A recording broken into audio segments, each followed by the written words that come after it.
Yeah, thank you, David, for the introduction, and also thank you for the IMEK and the committee for inviting me for this presentation. Today, I give you a little research project that we conducted at NTCE here in the UK, and that led me out of the normal duties, normal wind tunnel CFD work, and I got to go to the south of Spain and enjoy the weather there and do some on-road testing, so that's also quite nice. So I can only recommend that. So title is Experimental Investigation of Aerodynamic Effects During Overtaking and Passing Maneuvers. As a brief introduction, as you all know and as it has been introduced today, the on-road conditions are far more complicated and quite different to the conditions that we see in a wind tunnel, such as gusty side winds, unsteady onset flow conditions, vortex shedding, and also some specific cases on-road driving, namely overtaking and passing maneuvers. So they might have an impact on driving, especially on the driving dynamics and directional stability and safety. And the root cause can be the temporal changes of the pressure distribution around the car, especially asymmetric pressure distribution. So that was the background of the physics. The introduction or the motivation to do these kind of on-road tests were to investigate these specific phenomena using measurements of surface pressure and vehicle motions during on-road testing. And why are we doing this? We want to correlate advanced CAE technology and to develop multi-physics CAE with aerodynamics and also vehicle dynamics. And then the overall long-term strategy would be to develop performance process, including advanced driver model. So this is the overall scope. And today I will only mention the results from the experiment.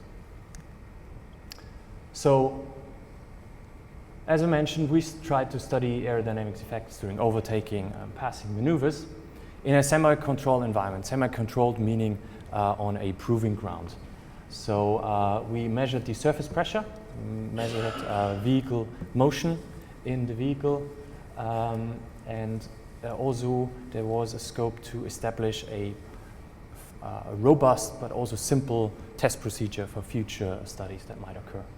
Here's an image of the two test vehicles that I'm presenting only today. So we had a C-segment hatchback vehicle that was equipped with the pressure transducers and the motion sensors, and as a dummy vehicle or as a support vehicle we had a mid-sized van.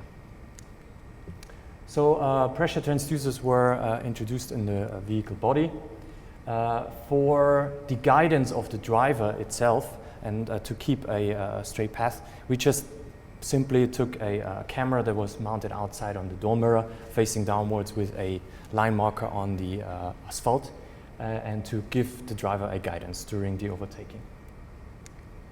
Here's just an image of the locations of the pressure transducers,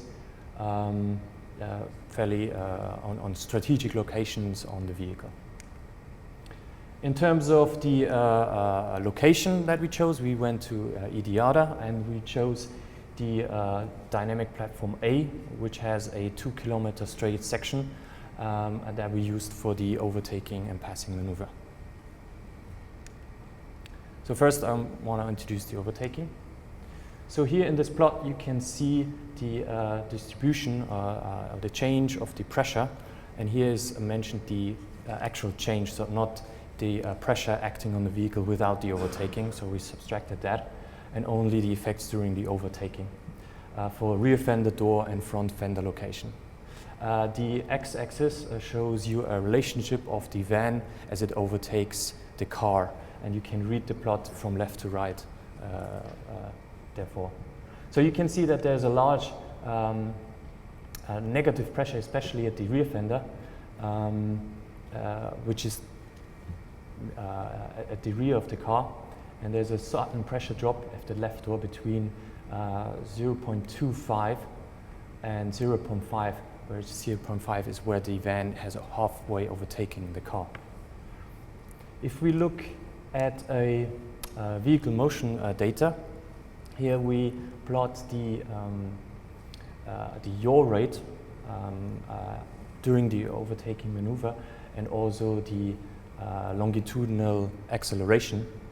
So you can see that again at 0.5 location there's the highest change in yaw rate, and during when the van is at the rear of the car up till when it has overtaken the car, there's a section where the car is actually pulled backwards.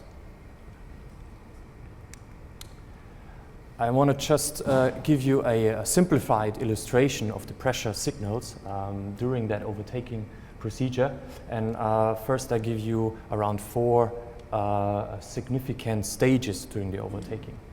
So here we have x over L at 0, and you can see that the head wave, or it's thought that the head wave pressure of the van is imposing on the body side of the car.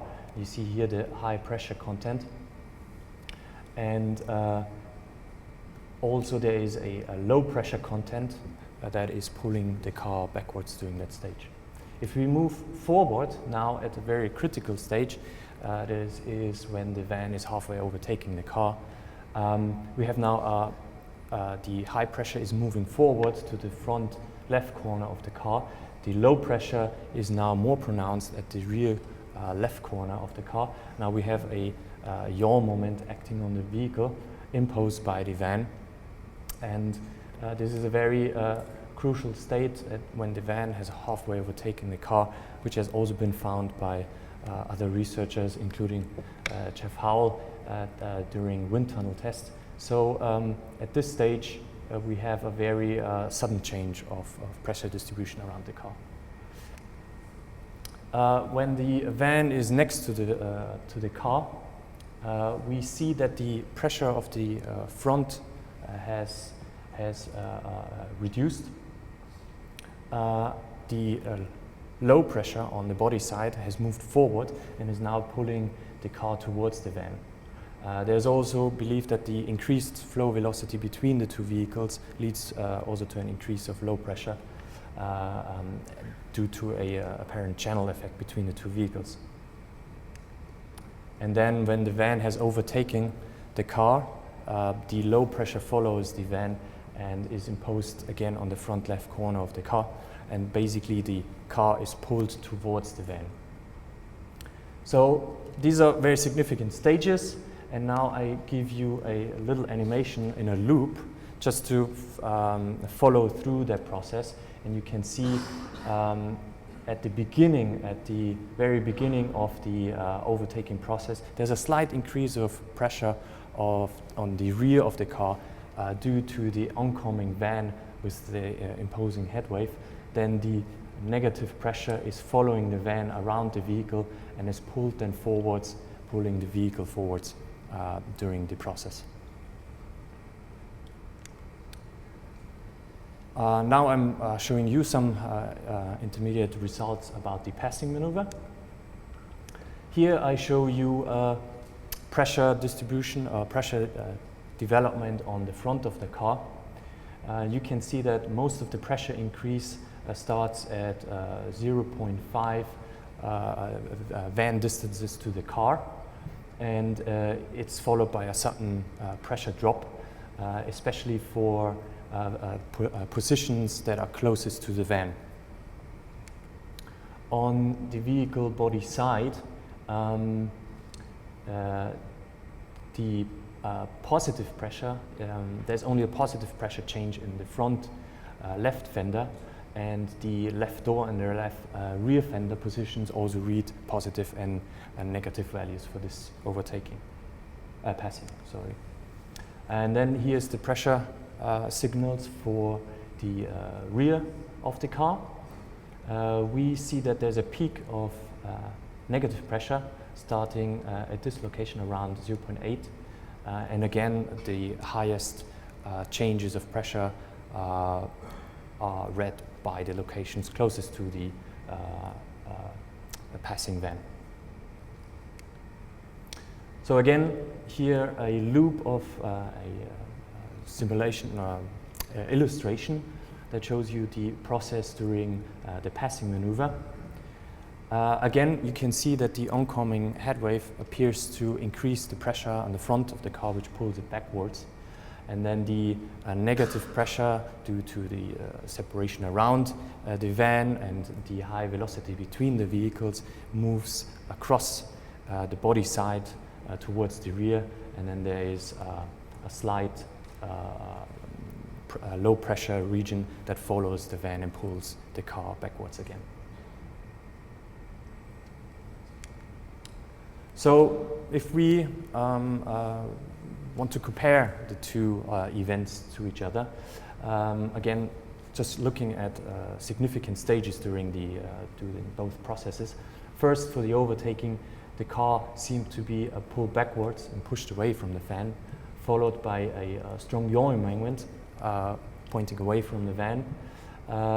During the van is next to the car because of the low pressure, the vehicle is pulled towards the van, and then the negative pressure moves forward and pulls the car towards the van to follow. So these are kind of the significant impacts that the driver would have to expect during an event like this.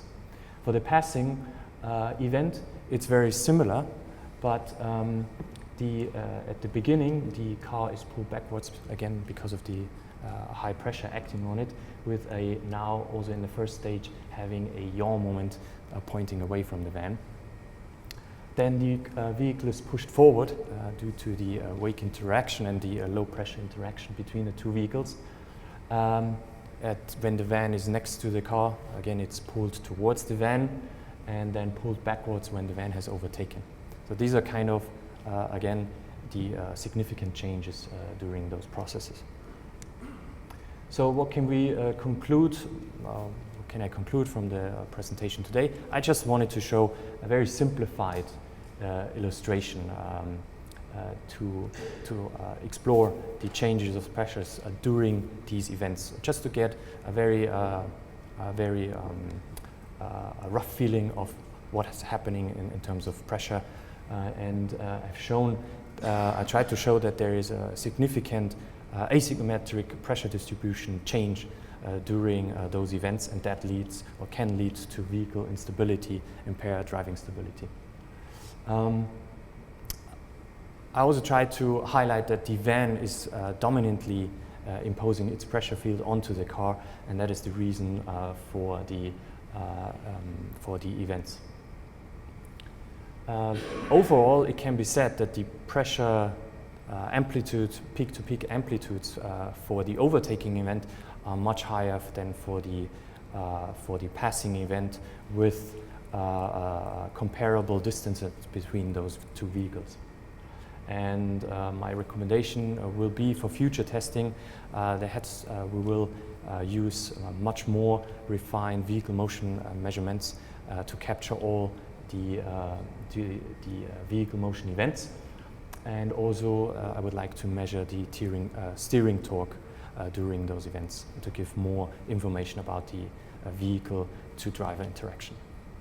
And with that, thank you very much for your attention.